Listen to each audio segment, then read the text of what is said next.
I hope you have had a sumptuous meal after some wonderful sessions, presentations in the morning session of this today international conference. I think the food was also pretty sweet and spicy. Now we move on to the second part of the afternoon session, the roundtable on Indo-Portuguese artistic expressions of palimpsests and visual discourse. For this, we have Dr. Frederick Noronha as the moderator. So he needs no introduction, but yet he's given me a threat just now. He said, make it short, but I'm going to make it long. He's a journalist, an alternate publisher of books. His social venture, Goa1556.in, has published around 170 titles, mainly non-fiction, related to Goa. An active online networker, I'm coming to that.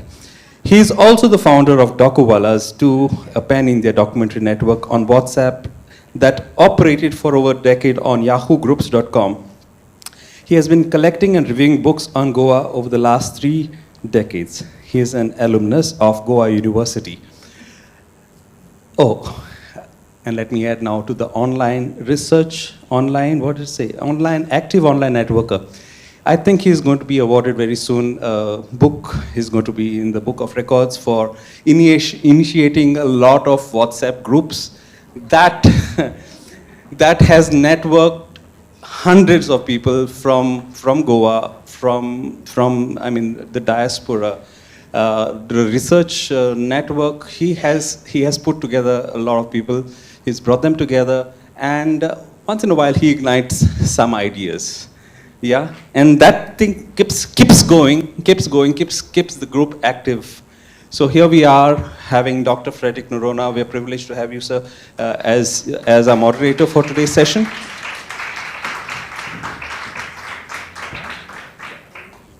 Thank you so much. As if this post-lunch session is not enough to make us sleepy, so I'm going to call on the days, members of the days, Nalini Souza, Dr. Isabel, Alinto Coelho, Engineer Alinto, and Sachin Chate. I'm not going to spam you all like how I do online. So, I'm going to listen. But there are 2 rules for this session. The first is, if you go to sleep, don't snore. And the second rule is, if you start snoring, don't snore so loudly that someone in front of you gets disturbed, because they'll also be sleeping. I'm just joking, huh? That's just a joke. We are not going to keep this session serious. We are going to go straight into it, and it's going to be lively. There's going to be interaction. We are going to stick to our time. I would request each one to start with maybe 5, 7, 8. I know you all promised 10 minutes, but I'm going to shortchange you all a bit. Whatever, within 8 minutes, presenting your work, presenting how you think your work links up with the topic of confluence. We have a very skilled panel, people who have done a lot of things.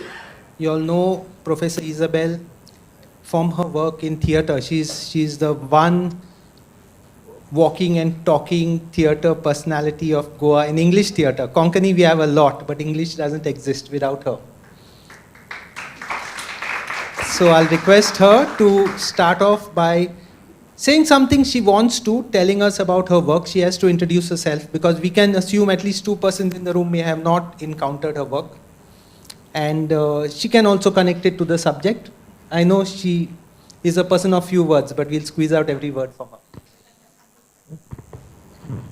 Thank you, Frederick. I was actually planning to say something about the theatre that we do as part of my paper, and I assure you it's not a very long paper. It is part of the conversation. To begin with, I would like to say I'm really grateful and very happy to be here, part of this conference of such scholarly researchers, and specifically part of this conversation this afternoon. Well, since Frederick won't let me go free, I am a member of something that we call the Mustard Seed Art Company. We do theatre. We have been doing theatre for very many years. This is our 39th year, and we have done some 75 plays or so. And life has become very theatrical. That's very short and sweet, but a bigger presentation comes from Sachin Chate, who is an engineer who is very deep into films. So Sachin Chate keeps Goa's film groups active and lively. He has a very active group which he'll tell you about. If you get onto his mailing list, he kind of keeps you informed of whatever is happening. And he curates these films very nicely, and there's a whole lot of crowd of dedicated following that he has. But he's going to give us some more background about this full world of films. Thanks, thank you, Frederick, and good afternoon, everyone. I have a lot to say, actually. I'll say 3-4 times more than what Isabel said. Because we need to also get through a video in 5 minutes. All right, okay.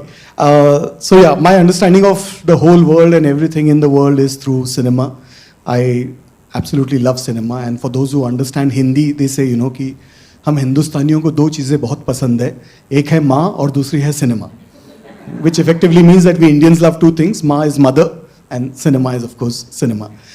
And cinema comes in all forms. You watch films from Japan, you watch films from Spain, you watch films from... A film is a film, at the end of the day. And I'm in the business of watching films, no matter where it comes from, at what form it is, whether it's a documentary film, whether it's an experimental film, or any kind of film. And cinema teaches you so much. Before the first time I traveled outside India, I wrote a line in one of my columns, which I was very proud of, that my passport is still in mint condition, but I have traveled the world thanks to cinema, and which was true back then. But coming to today's topic about confluence of cultures, cinema is an interesting thing here. So the topic can be divided largely into 3 parts. One is pre-1961, what was the role of cinema there, and whatever happened. One is post-1961, what happened, and in India, cinema is big, as we all know. We produce the maximum number of films in the world. The quality of which is suspect, but the quantity is definitely there. No doubt about that.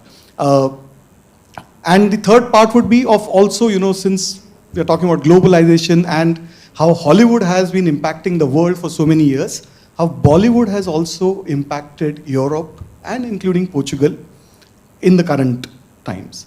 So quickly, just a brief history of pre-1961. We were just discussing, there is hardly any footage in India of pre-1961. Whatever footage is there, whether in the form of a documentary and other things, it exists only in Portugal. To the best of my knowledge, nobody has any footage of anything in Goa. Forget a feature film, just pure, simple documentation of pre-1961. Interestingly, as I said, India has become a movie-crazy country ever since movies came to India. Right from the time of, when Raja Harishchandra was made by Dadasaheb Phalke, and subsequently after that. Pushpa 2 was in the top 5 films in Los Angeles when it released, the biggest box office grosser. But the talkies, when it comes to the films that had sound, that came to Portugal and India more or less at the same time. 31 in Portugal, 32 in India. But the number of films that were being made was much, much higher in India compared to Portugal, of course, for political reasons also. Because as we know, Salazar's dictatorship was there. The 2 or 3 big names of Portuguese cinema, and I'm sure probably there are more, but the big names that people know all around the world, starting with Manuel de Oliveira, who was not only a great filmmaker, but he made films till he died, and he died at 105. He made his last film when he was 101 years old, so which was incredible. Then you have Pedro Costa, who also became a big name, and now you have Miguel Gomes, who's among the current filmmakers, who's a big name. But Manuel de Oliveira made his first film in 41-42. He made his next film in 66. For 25 years, he didn't make a film. And he was also thrown in jail at some point. The most well-known filmmaker, he was in jail also at some point. Similarly, in contrast, the first Konkani film was made in 1950, Mogacha Audo, which unfortunately doesn't exist. And I'm sure nobody has seen it in the room here. It released in 50, but there is no print, no surviving print of that movie. But interestingly, from 50 till 63, there was no film made in Konkani. The next film was in 63, which was Amchi Nasheeb. 66 was Nirmon, then a bunch of films which were made. About 5 or 6 films came immediately after 61. And then, of course, 70s, you had Boyatlo Manis and other films. So from 50 to 61, there were no films made except, Mogatsa Audo, which was there. But interestingly, the documentation that started, once again, a lot of it is in the archives in Portugal, and you can access that online. Initially, which is very fascinating, I'll read out the name of the lady who did a lot of work, Picara, as we were talking to Fred earlier. She did a work on representations of Portuguese Asia in the Portuguese film archives. So initially, they focused more on Africa, on what was happening in Africa. Only post 47, according to this lady's research, they started documenting what was happening in India. So a lot of visits that were happening, and basically around World War II, media was being used as a tool of propaganda also, as we all know. George Orwell was in All India Radio. He was working as a program executive in All India Radio. And radio, television, cinema, no television of course that time, but cinema, radio was being used as a form of propaganda to show, is still being used, probably in much, much more stronger force today. But even back then, that's how it was used. The Ministry of Information and Broadcasting was set up in the 1940s. It was disbanded after World War II, but in India we still have it, as of today also. So some documentation happened after 47 in India. A lot of it was bureaucratic people coming to India, visiting, integrating things. Even the St. Francis Xavier exposition in 1953 is documented. You have it online there. Monsoon in Goa and things like that. But apart from that, there is very little or no documentation. In fact, there's a nice video of the Portuguese soldiers in 1961, on 18th December 1961, when the Indian forces were all set to come to Goa. There's footage of that as well. The more interesting part, am I running out of time? Yeah, okay. Post 61, what happens? This is the more interesting part. The Konkani films continue, but the image of Goa in Bollywood cinema. Now, this can be a subject in itself of how Goa has been portrayed in cinema. What are also the misconceptions about it? A lot of people assume that they have been portrayed in certain types. Part of it is true, part of it is not. Now, that also begs the question that what exactly is an accurate portrayal of a Goan in cinema? What exactly is accurate? And cinema, as we all know, is never absolutely accurate. You might have a film like Fargo, which is set in Texas, in the southern part of United States, and you'll have the actress speaking in a certain accent, and she wins an Oscar award for her performance there. Just because the scene is supposed to be set in Texas. Is that a stereotypical portrayal, or is it an accurate portrayal? So there's always a larger question of, what is an accurate portrayal? I had written this piece in 2014 about how, and just to jump straight to the point, that the idea that Bollywood misrepresents Goan is a false notion. And simply it's a false notion because I just want to know the name of the films in which they are falsely represented. It's a very simple question I'm asking, right? You can conclude something based on evidence, right? That these are the 5 films where these people were inaccurately portrayed or wrongly portrayed. I'm just saying, give me the name of those 5 or 7 films. Just by, you can't conclude first and then work it backwards. There are many films, for example, which are referred to. One which is very often comes up is a film called Julie. I'm sure many of you all have heard of it or seen it also. But Julie was not set in Goa. It had nothing to do with Goans for that matter. The other film was Bobby, in which they said Premnath, he plays a typical Goan. Now the typical Goan wears a skull cap, he wears a lungi, and he wears a banyan. Now, how does this become a stereotypical? When was the last time you saw a Goan in a skull cap, a lungi, and a banyan? So how does that become a portrayal of stereotypical Goans?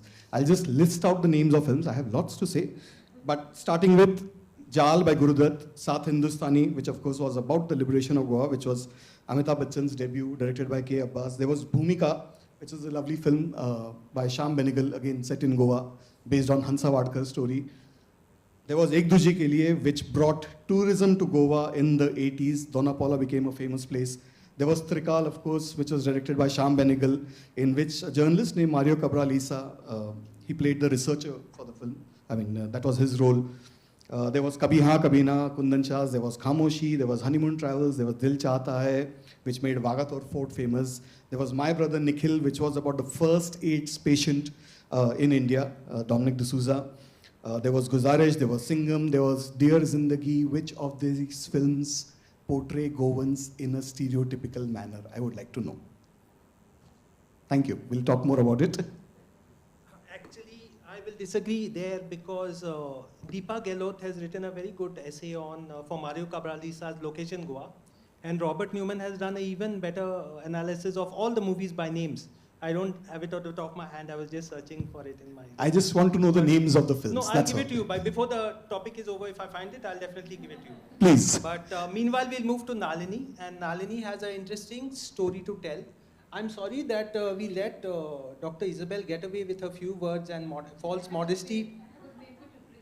Oh, come. Okay, she will. But first, we'll give Nalini a chance to talk about a very interesting story about some Goan music. I have a presentation with music and all. Yeah. Go ahead. With the presentation, yeah. Yeah.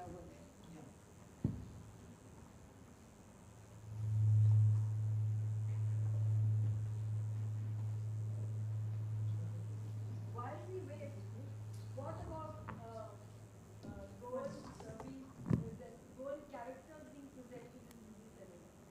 As Doctor, it's a long discussion, but we take it up. While we wait. Okay. I'm ready. So you can hear me?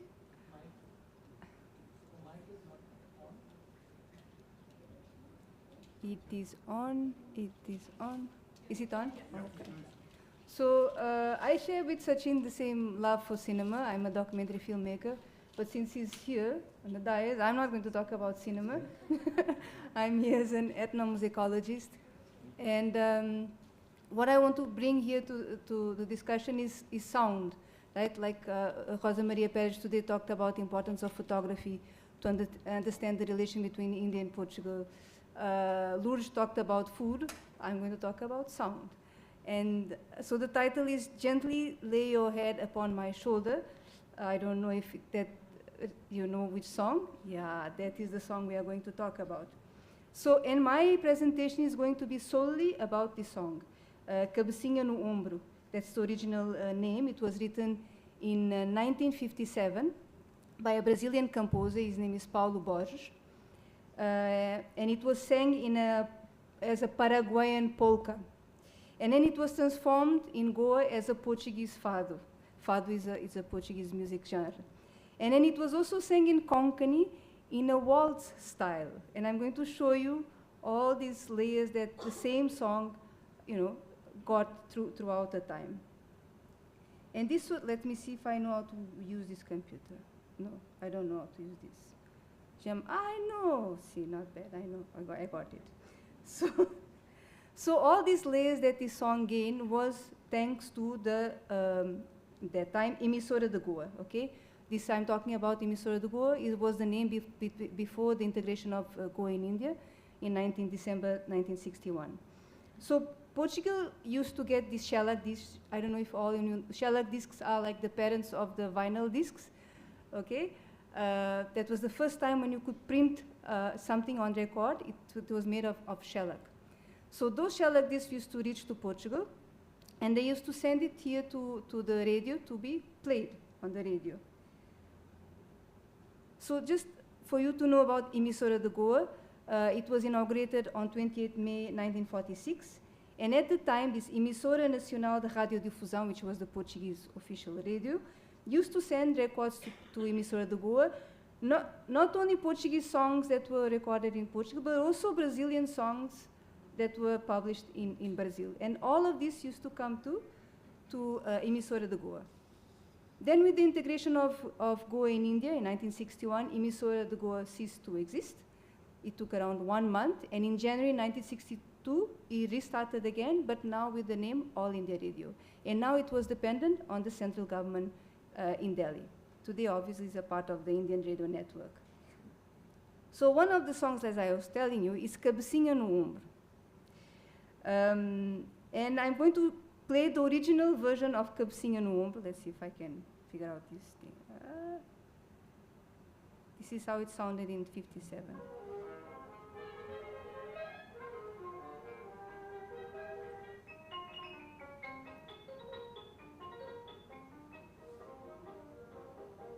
Encosta tua cabecinha no meu ombro e chora, e conta logo tua mágoa toda para mim.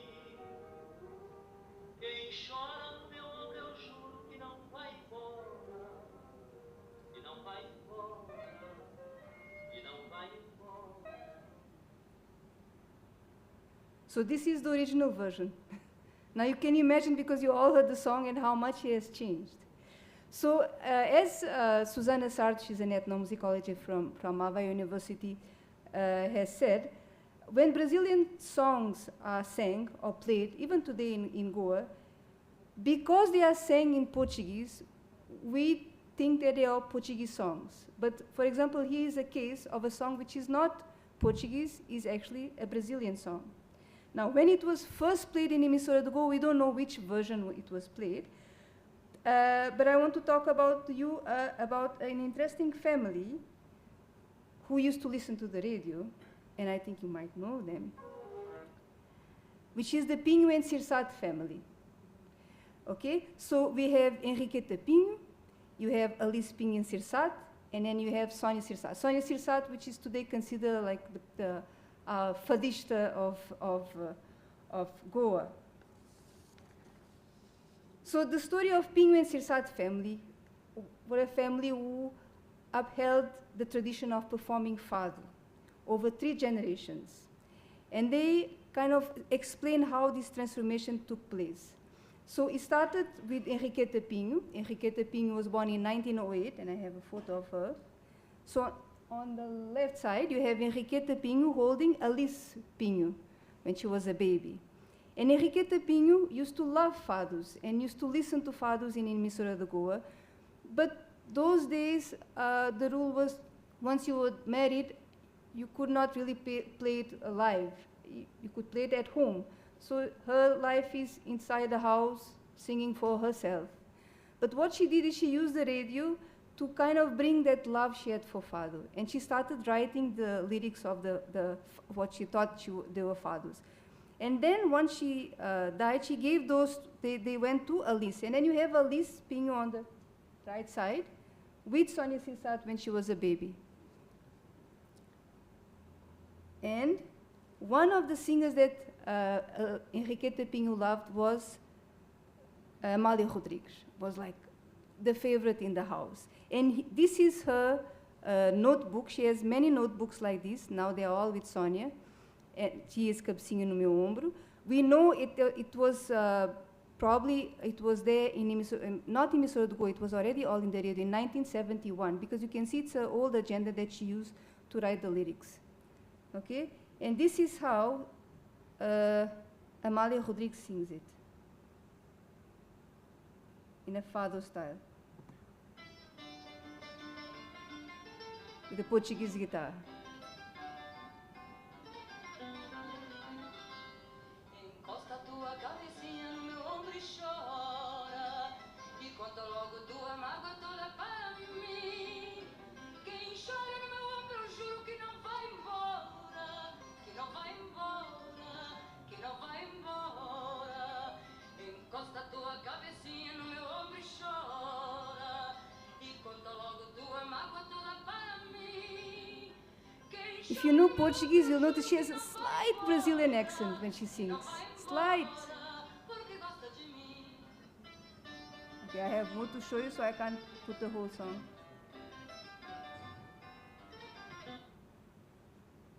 And now you see this is Sonia Sirsat today. Not today, I took this picture 10 years, but she looks exactly the same. And here is how she sings it in a much slower tempo, you'll see now. Encosta tua cabecinha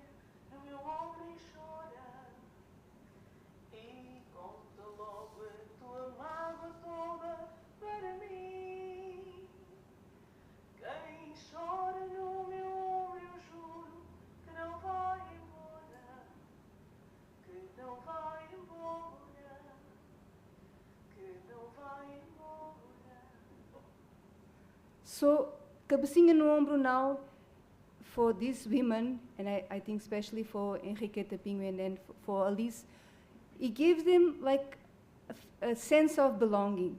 Now, Goa was no more Portuguese, right? There were no more fados. Maybe they could hear still, but not as before.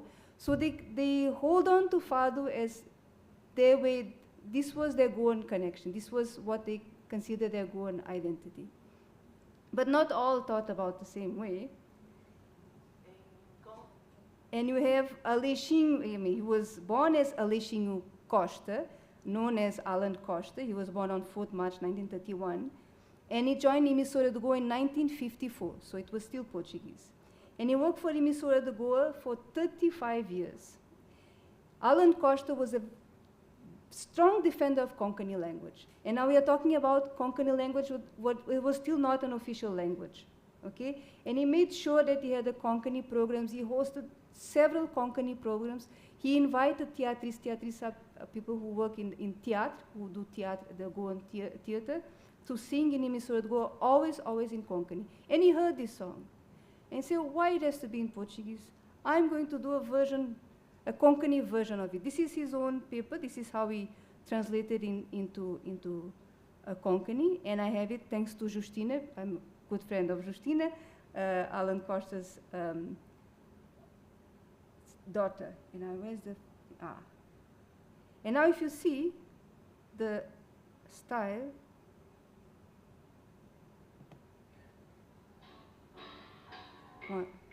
one, two, three, it's like a waltz, 1, 2, 3, no?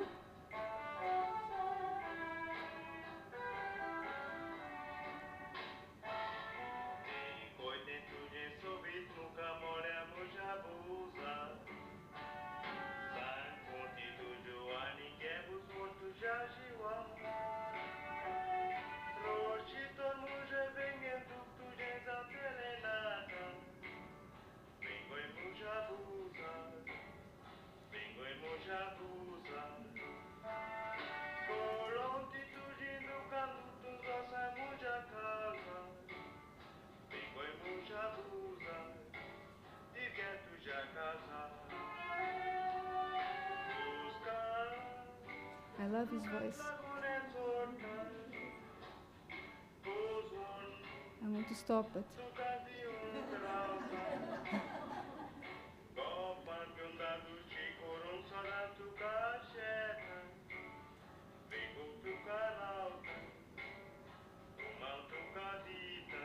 Okay, I'll stop. So this was Alan Costa for you. I never met him, but I'm in love with his voice. Some of you maybe who heard Emissora do Goa know that he was one of the main voices in Emissora do Goa and later on also in All India Radio. So this to conclude, because I have to give time to others, Cabecinha no Ombro, this song carries historical layers, cultural layers, and also layers of identity. It reached from Brazil to Goa through the radio, with the aim of Goans to assimilate the Portuguese culture. This is in the 50s. Then he gained a Konkani version, important in 1960s as a tool to recognize Konkani as an official language, and then eventually became like a symbol of Portugal and gave like that sense of belonging through Fado. And then today, Sonia Sirsat still sings, is part of her repertoire. But if you go to the internet, you'll see many other ways of interpreting this same song. And I believe this song today, you can't say it is Brazilian or it's Portuguese, it's also Goan. So it also belongs to us. Yes. Thank you. Thank you. Thanks so much, Nalini. While Arvindo sets up his presentation, I'd just like to, you can go and say that. I'd like to appreciate the work Nalini is doing and everyone on this panel, of course, because as we noted this morning, we need to take note of the photographs of the past, of the music of the past, the films of the past, which is just vanishing otherwise. And our society has a way of turning a blind eye to this. So I think your work in musicology, where Nalini is doing higher studies and research in the subject, is actually going to help us to understand ourselves. So Alinto, and after that the presentation of Dr. Isabel. Alinto is an engineer whose heart is in conservation. So over to him.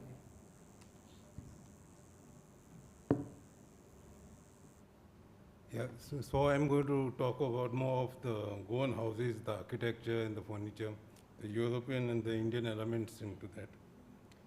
The first picture I show is the first picture which I am showing is the sofa from the Kundekar family. The intention to show this picture is this is purely Indian in nature. There is no European elements in this furniture. If you look closely, the carved panels of the sofa and the chairs are purely Indian. There is no influence, as I said.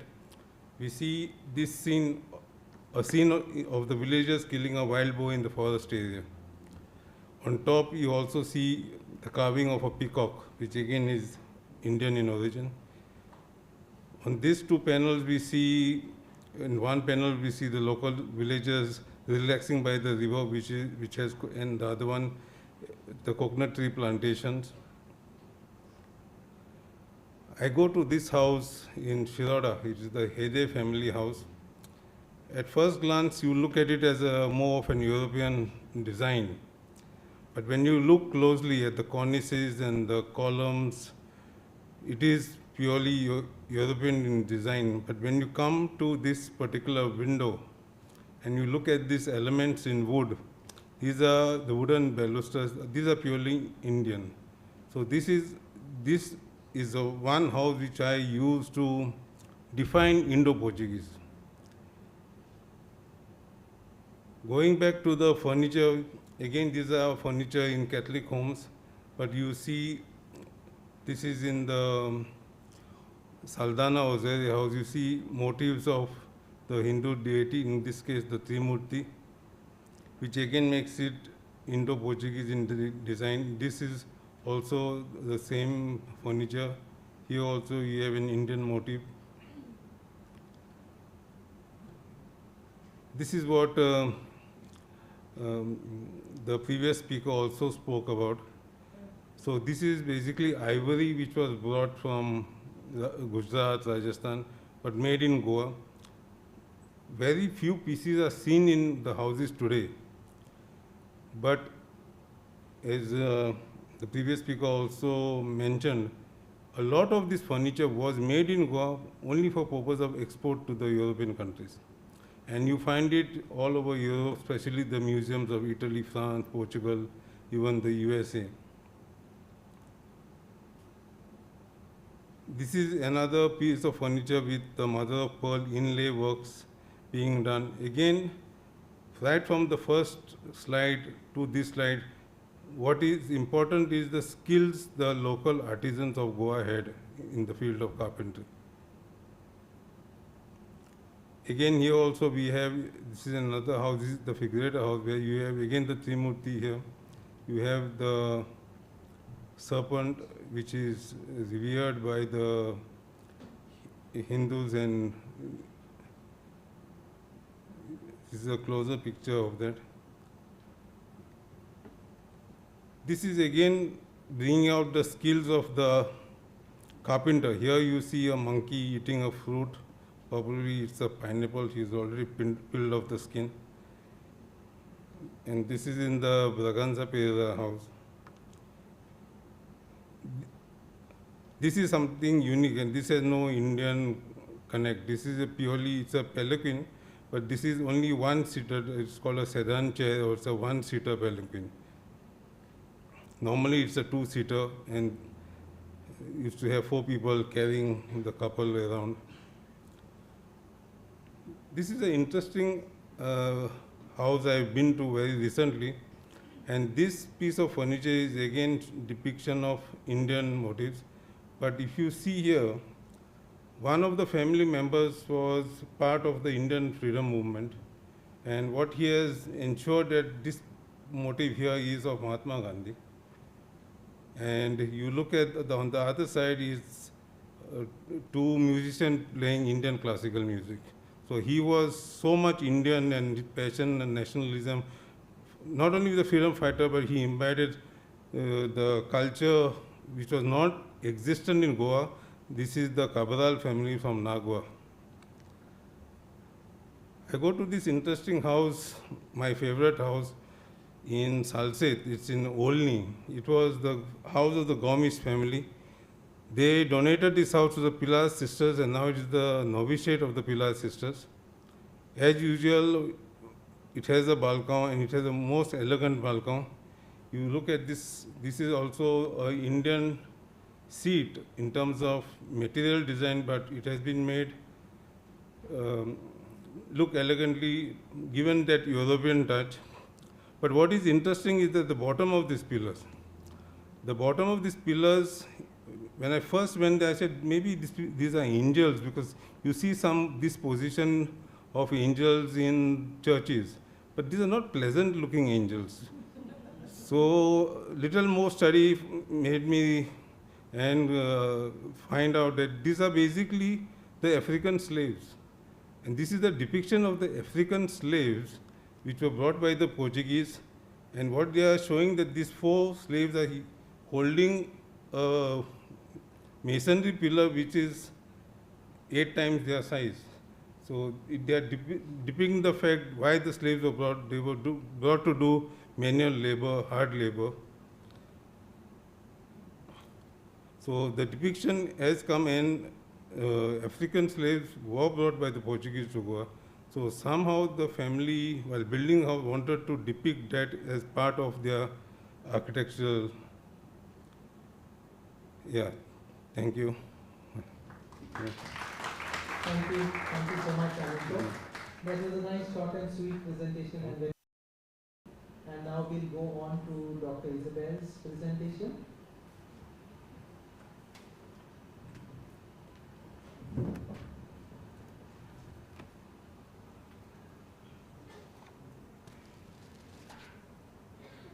I will say a few things about a play. Thank you. Sem Flores Nem Coroas by Orlando da Costa. A powerful play about Goa and an unforgettable day. Orlando da Costa wrote his very first play in 1967, just a handful of years after a major historical event, the drawing of the curtain over the colonial era in Goa on the 19th of December 1961. After a long stretch of some 451 years, the Portuguese colonial power ended its dominion on Indian soil, and Goa became part of the sovereign Indian Republic. Sem Flores Nem Coroas, translated without flowers or wreaths, dramatizes the story of a family in Goa living through these unforgettable days. But surely Orlando da Costa had nothing to forget or remember.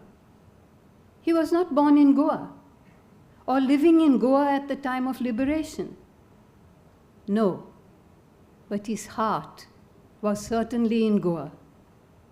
Goa was his land, even when he was elsewhere.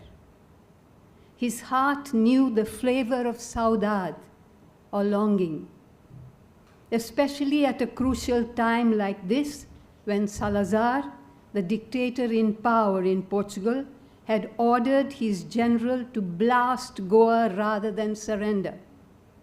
To my mind, the play is intrinsically part of the Indo-Portuguese cultural palimpsest in more ways than one.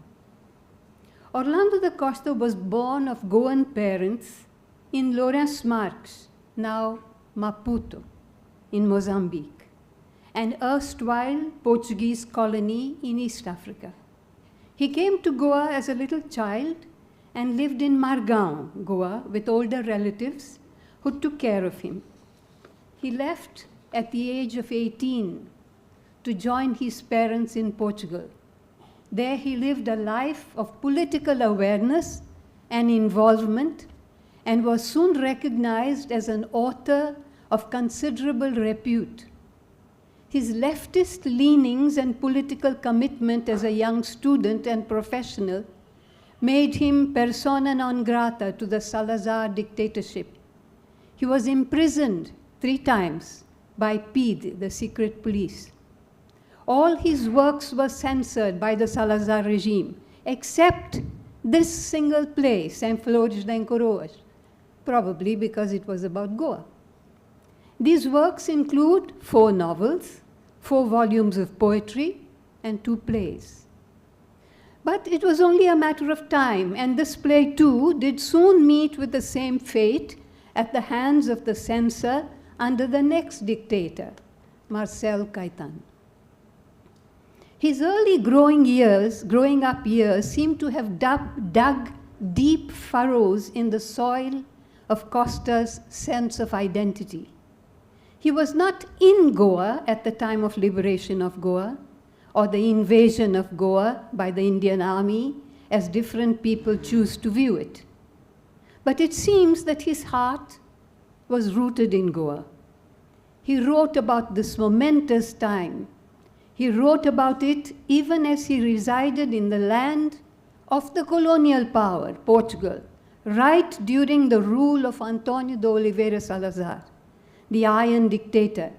Surely not an easy feat to manage imaginatively. Sem Flores nem Coroas shines a spotlight on a Goan family in Goa in the latter half of the 20th century. Christian, upper middle class, living in a town, wading through the domestic drama in sync with the frightening tempo of soldiers marching, an army that comes, another that goes, their echoing footfall stamping rhythmically on the consciousness of the common people of the land, the reader, and the theater audience as well.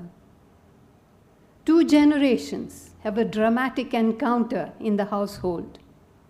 After the death of Aunt Leopoldina, the family learns from the father, Saluzinho, that Bostu, their so-called Posco, or adopted son, is actually Leopoldina's illegitimate child.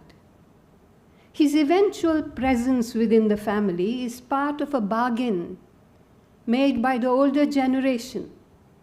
The sister had warned the brother that he must on no account have children, since her own illegitimate son has not been recognized and allowed home, in abject concurrence with social prejudice.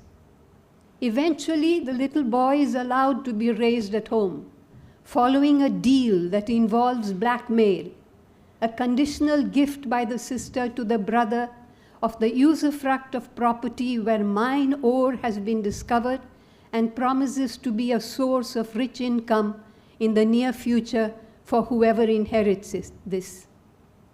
This gift carries a curse, the proposed infertility of the brother and his newly married wife. Possibly the bitter secret dispute between brother and sister, and in opposition, the nascent love between the Posco and his young cousin Matu, work as dramatic metaphoric devices that highlight the social and economic tensions at work at the time of the end of the colonial era.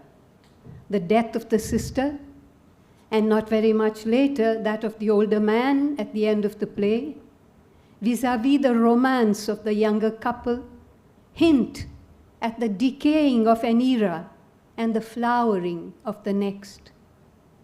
Perhaps we are offered metaphoric reflections on the troubled domestic relationships and the disruptive socio-political scene within which they unfold. The play uses a number of cinematic techniques to enhance its dramatic appeal. The inside of a Goan middle-class family household is tried to be recreated with an altar and candles set in prominence, as well as prayer litanies and musical refrains muttered in Konkani, the local language. Its wide use of light effects and the use of props like an empty rocking chair, and bits of white cloth and paper leaflets shared with the audience, and background sound effects like the marching of troops and the voices of children singing and servants praying in the background, all contribute to give it a Brechtian quality. The audience is deliberately distanced from the action of the play so that it does not succumb to an entirely emotional response, but is free to watch with some measure of detachment. The theatre tradition is very much alive and dynamic in India in general, and in Goa in particular. The Konkani theatre, or théâtre as it is now called, is extremely popular. It makes use of political as well as social satire, as a wide use of music and song as a comic interlude. Saint Flores nem Coroas is a work of literary art that weaves social and political milieu effectively. By no means does it employ the theatre's use of comic exaggeration and aggressive satire and melodrama. In this play, Orlando da Costa zeroed in on a crucial historic moment for our Goan society. Not one of us who lived through the days of the liberation in December 1961 will ever forget the day. What happened, and also what might have happened, are scripted in indelible ink on our consciousness. So entrenched is it in our memory that I and the theatre group I belong to, the Mustard Seed Art Company, wrote and performed a play on this theme in December 2011, when Goa was commemorating 50 years of liberation. Our play was titled Playing with the Eye of the Dragon. It delves into relived memories of December 1961 and its aftermath. Later, in 2017, when I was asked if I would translate Costa's play, Saint Flores nem Coroas, into English, I was only too happy to comply. The translated play, No Flowers, No Wreaths, was published and released before António Costa, the then Prime Minister of Portugal, on a visit to India and Goa. He often speaks with pride about his Indian ancestry. His father's work must have given him joy. Saint Flores nem Coroas by Orlando da Costa has brought me immense joy.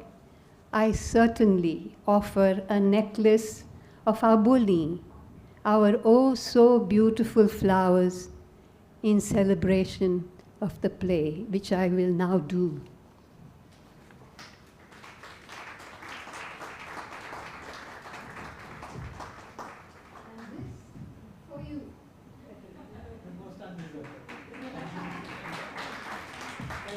Thank you so much, Doctor. That was so short, succinct, and yet well explained. So I'm not going to take much time. We've had speeches, brief speeches, but very insightful ones on dealing with theatre, dealing with art and architecture, dealing with music, and finally film. And of course, if it was a bit hurried, it's only because of the time constraint. But we leave it over to questions. You can imagine how much work has gone into distilling this kind of information. But we'll leave it to questions. If anyone would like to, request to be brief and introduce yourself. Yeah, that's it. Someone will give you a mic. By a show of hands, we can pass it around. That first question is always the toughest to come. Then they don't stop.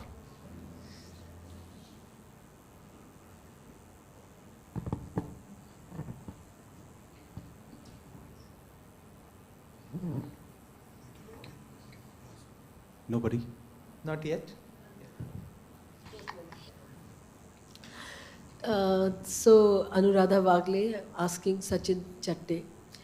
I had asked that question a little earlier. You said that which film has not, stereotyped Goa. But you do agree that films do stereotype Goan characters. Firstly, I will not say that there is no film which has kind of stereotyped Goans. There are a couple of films which have given birth to this stereotype notion. There's one thing of stereotyping and the other thing is of a notion. We can accurately pinpoint which films and why and all.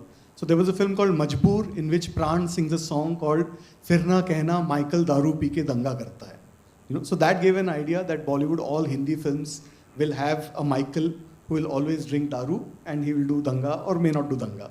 So this was one of the films. Actually, this whole conversation started when Finding Fanny was released, which had Deepika Padukone, which was directed by Homi Adjania. Cecil Pinto, with many of you all would know, he's a fine humor columnist in Goa. He was a consultant on the film right from the beginning to authenticate is what is Goan, what is not Goan, what is okay, what is not okay. Even the soda bottle that you see in the film is not a branded product, it's a local product in the movie, in the shot. So, he paid that much attention to the detail. Finally, sometimes it becomes a director's call whether to include that or exclude that. So having done all that, when the film released, a popular daily in Goa, and I will quote the exact lines that they said, it says, "Hello Bollywood, Goans of today live in penthouses, lavish bungalows, and drive Audis and BMWs too, and holiday in Thailand." Which I'm sure the newspaper thought was a devastating critic of the film, that, he's not shown the characters driving BMWs and Audis. But I think many times this becomes a matter of identity also for some people. So Cecil, in fact, got in touch with me saying that it basically said that even Finding Fanny is stereotyping Goans. When you had a Goan who was present on the set and was giving his opinion what is okay, what is not okay, which is, I think, a best a filmmaker can do. As I said, that was the same case with Shyam Benegal's Trikal, which is about a Portuguese family. Trikal means past, present and future. So it's again about that era. It's a brilliant film on which Mario Cabral Lisa, he was as Goan as they come. He was the script consultant on the movie. Again, the question is, what is stereotyping and which character? I want to know the name of the film and the name of the character, and then we can agree or not. So the article that I wrote, which was almost 3,000 words, is started from the point when Cecil said, "Can you give me a list of films which stereotype Goan characters?"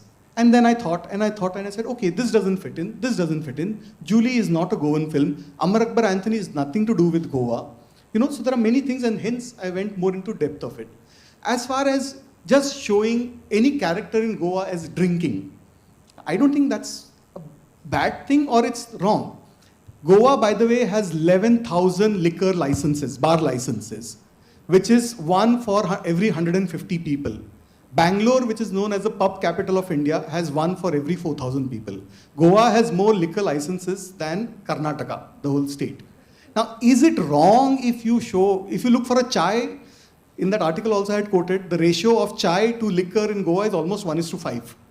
You'll get chai in one place, you will get liquor in 5 places. Sachin, just a counterpoint. See, just because you have a Goan who's on the film team doesn't mean to say that it solves it of all problems, absorbs it of all problems. One sec. Trikal, for example, I thought it was a very sensitive portrayal of Catholic Goans. You go and look at it closely. When I was teaching it in class, I realized what a very political film, subtly political film. It's another debate because it will take a lot of time. Okay, that's the second thing. The third thing is every part of India has been stereotyped by Bollywood except Punjab because the Punjabis make the films. So I don't think that's correct. No, one sec. I'll I'll just finish in a second. See, your Nepalis are something, the Marathis are something, the South Indians are all lungi wales, okay? And every part of India is stereotyped. So there is a serious problem there. I think Newman has understood it well, and he's not restricting it to films. He's saying the problem in Goa is that Goans don't define your own culture and your own state. If I see Natsoya Kumbhasar where Prince Jacob is drinking like a buzzard, I'm acceptable to it. I have no problem because it is from within my culture. Now you say I'm being chauvinistic, okay? But it is from within my culture. I can understand what he's saying. But when Bollywood does it, I can't stand it. Now you can say I'm biased. That's it. I think you only said it before I could say it.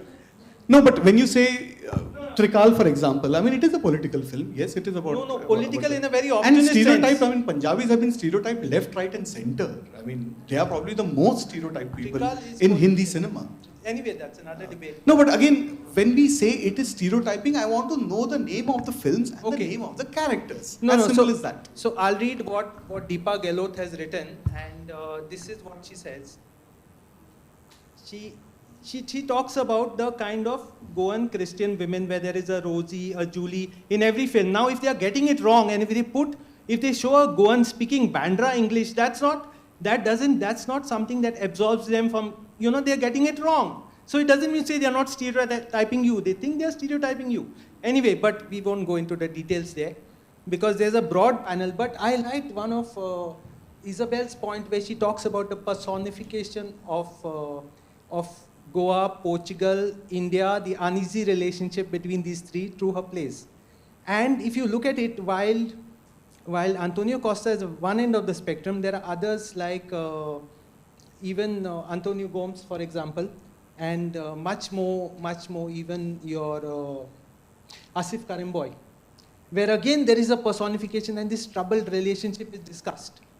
I would like to think that, your song, when it's forgotten, Nalini, in Portugal and Brazil, it remains alive in Goa almost 60 years later. Is there a personification going on? Is there some kind of lusostalgia that is reflected in this song that, the lovers become political entities here? I don't know, it's a controversial idea. Just a question. It's true, because there's a lot of, I remember when I came 25 years back to Goa to live, and I used to go for a wedding, I heard songs that, some I didn't even know, and some of my grandparents' time, and they were singing now. So it is connected to nostalgia, I guess. No? Like that, what is it? Olha polícia, olha... Still today it is singing. That is, I remember that when I was 5 or 6 years old. My children wouldn't know. Anyone in Portugal, if you ask Olha polícia, nobody will know what song is that. Not even in Costa Minha Cabecinha, right? But here it is recurrent. And it is this sense of belonging I was talking about is like, okay, I'm keeping a little bit of Portugal through these songs. If anyone wants to jump in, please. Yeah. Okay, this question goes to Sachin. Now, when you mention about the, to list the names, perhaps I'm not really into films, but, maybe we cannot list the names, but what I feel is that sometimes, films, the names sometimes, have to be very diplomatic. You can't directly, accuse a Goan of being a drunkard. So you have a portrayal of a drunkard, maybe dressed in a lungi. I feel probably that's a way of, having these portrayal of John or say, so Anthony being a drunkard. So when you tell us, give a list of the names, I'm sure we cannot have direct listed names, but they are an indirect listing because people tend to be diplomatic. Directors or producers have to be diplomatic. Now, we have had even cases just to, some of our students who have gone to Delhi, JNU asking for, requests, not really applying for admissions.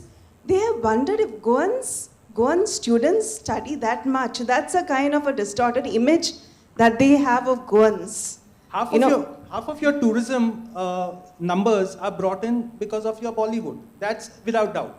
Earlier it was the hippies, now it's Bollywood. Yes. Your Para street, Yes. That's Dear Zindagi. Yeah, Dear Zindagi is because of Para. Correct. Because of Dear Zindagi. Correct.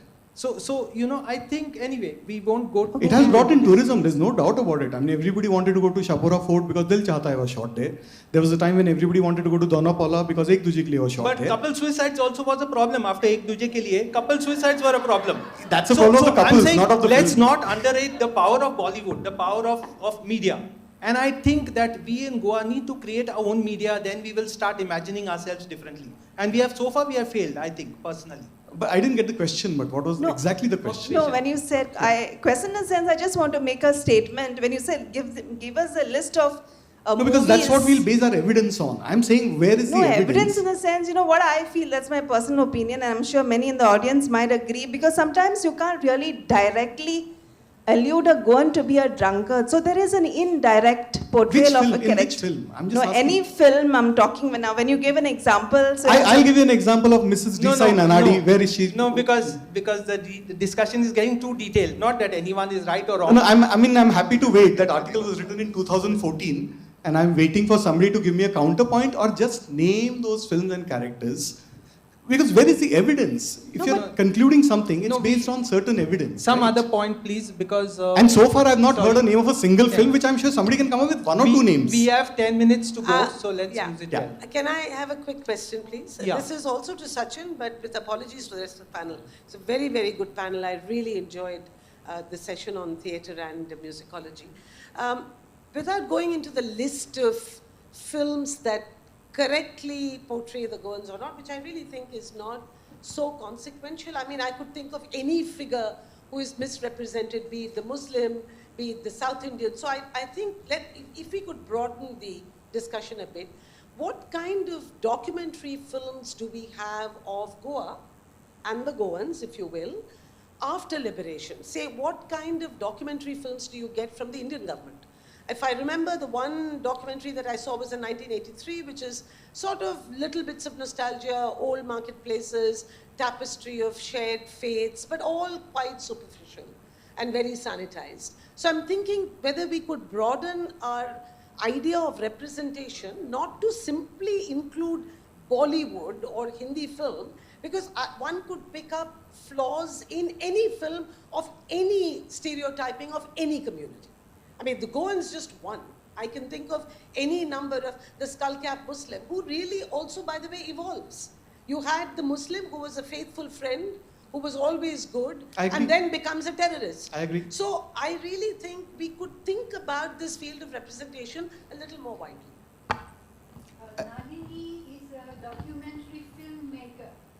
She has made beautiful films herself. As far as documentaries in India are concerned post-liberalization, there were not many. The documentaries in India were largely made by Films Division, largely. They have made some really good documentaries on culture, but largely their job was to do propaganda documentaries. Wherever the Prime Minister went or ministers went to document that, and that X person visited the flood-hit areas, Y person visited this area, that area. We've seen all those, especially before films were being screened. There aren't too many documentaries, not at least in the public domain that is known of. In recent times, Somendra Sahi, who is a very good cinematographer, he made a very nice documentary on Kurdi, the village that comes up only during the month of May, and then it vanishes. So that's one documentary that immediately comes to mind. But apart from that, I mean, Frederick is doing a lot of great documentation in that sense. He's documenting just about everything, including what's happening here and Mine now. are very badly shot, shaky film movies. Doesn't matter, it's still documentation. No, but to add to that, see, documentaries are being made. They are not. It's not that they are not being made. Nalini has made 100 or 200 or 300 documentaries with subtitles. The documentary filmmaker called Vince Costa is coming behind. He's got a large list on YouTube. Some still waiting release and festivals and all that. But it doesn't count for much. It doesn't count. The thing is that Indian filmmaking is so one-sided that Bollywood is huge. Whatever you say, no one is going to notice it. To give one small example, there was an excellent film made by Government of Goa on handicrafts of Goa. They've taken it and put it on YouTube. I illegally downloaded and bindas I shared it without asking them permission, which is illegal. But it's a good film, but no one is noticing it. So these are your problems. There is a numbers game involved here. You're too tiny, you're 1,000 the size of the pan-Indian reality. People have a difficulty in understanding you. That's all. It boils down to that. Accessibility in archiving is a big problem. For example, Vikramaditya Motwane, who's made a lot of commercial films also, he's made a wonderful documentary called Indira's Emergency, where R is in capital. So it also translates as India's Emergency. It's not yet released. Netflix had commissioned it, but then they had some fallout. But it's been to many festivals.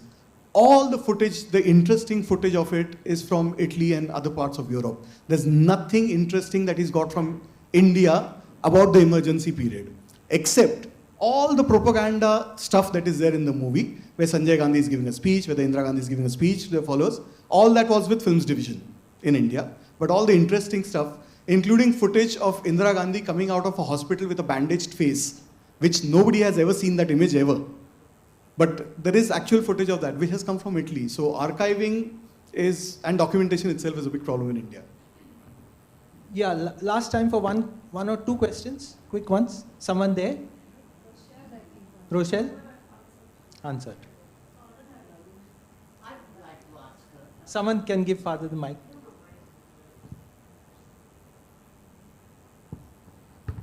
Just a brief question to Isabel. I know that Saint Flores na Coroa was not successful as a play in Portugal. Okay. I am looking forward to seeing your performance, and I found it difficult even to read it and to, within my frame of mind, to understand it so fully. Now, my thing is this. Would you consider it as a piece of art, literary art, or rather as an expression of a particular political moment in Goa, or a particular scene in Goa, which is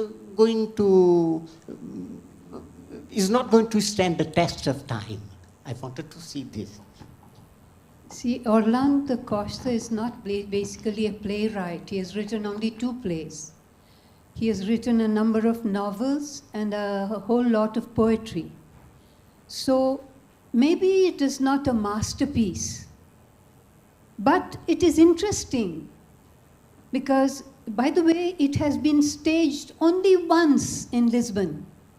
And we are doing now a translation and an abridged version. So it depends what kind of critic looks at it. It does have a political dimension, it certainly does. And I suspect that it is important to talk about that particular day. Nobody talks about 18th and 19th December 1961. Nobody does. Why is that? Because they do not want to exhibit their leanings, I suspect. But he did, and he did it in Portugal. He is a Goan. He is living in the land of the dictator, and yet he writes the play, which I think is hats off to the man. We did write a play about liberation in Goa. We called it Playing with the Eye of the Dragon. It is like the eye of the storm. That is the only place where there is peace. The rest of it is the storm. And we had 5 different scenarios on stage where different memories of liberation came to the surface. Maybe it's not a great work of art, I don't know. But it was a great moment for us when we wrote that play because people lived those memories. People spoke about what it was like. My husband went somewhere and we heard that the bridges had been blasted, and I was wondering if he had died on the way. Then at midnight he got home and he was completely, crestfallen. Whatever it is, this is history. But it is also a form of art. I would not be able to say whether it is great art. Probably not. But it is art, I think. Doctor, this businessman Ralph Souza, whose family had mines, has come out with a book on memories of liberation recently, very few months back. Change of Heart, yeah. And it's a fascinating story where he talks about how his dad's convoy of trucks is first commanded by the Portuguese army, and they have got all explosive on them, almost blown up with the bridges. And then the Indian army comes and tells him, you have to drop us somewhere. So he does both. It's an interesting piece of stories. Anyway, we'll end on this very emotive and nice note. I want to introduce 3 persons in one sentence each who didn't introduce themselves, so that job is to me. The last was Father Miranda, who is one of the few persons who's got a PhD in Portuguese in Goa. Unfortunately, we get our PhDs very old in life, so we can't make use of them to teach and guide. Father, that's a hint for you. And second last was Savia, who is a very qualified curator of art. She's brought the Agnello Fonseca paintings back to life, and a whole lot of other things. And the last is Sharmila Pais. I was teasing her and I said her only claim to fame, this is wrong, her only claim to fame is that she's the daughter of the famous short story writer Epitasio Pais, but that's a joke. Sharmila is a historian in her own right, and she has done books, including her PhD on elections in colonial Goa. So that's it for the introduction for the seminar. I hope we've not overstepped too much. I hope you've had a good time, some laughs. Thank you so much. Thank you, Dr. Frederick.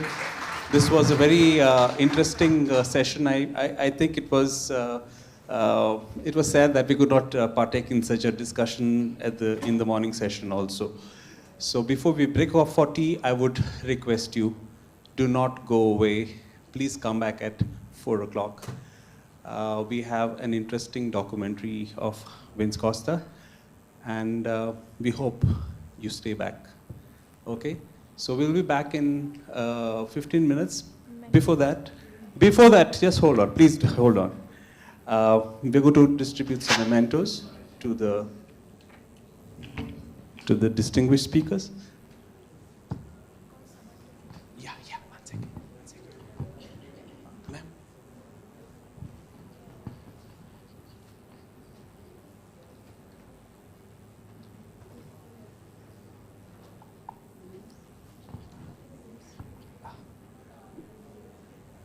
Dr. Isabel Santaritavaj.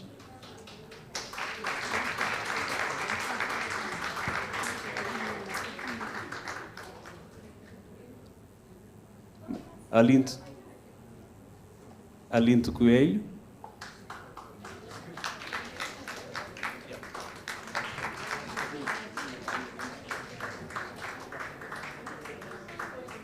Dr. Frederick Noronha.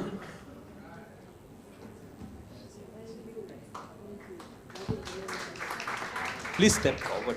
You're getting the light here. Come, step forward. You could sit there only. I'll ask them. I think I'll go that way. Nalini Elvin Souza.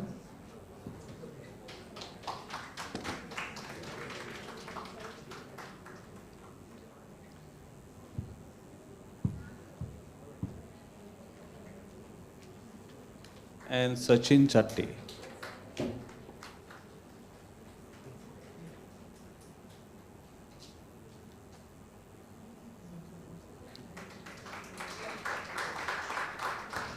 I request the moderator and the resource persons kindly take a group photo.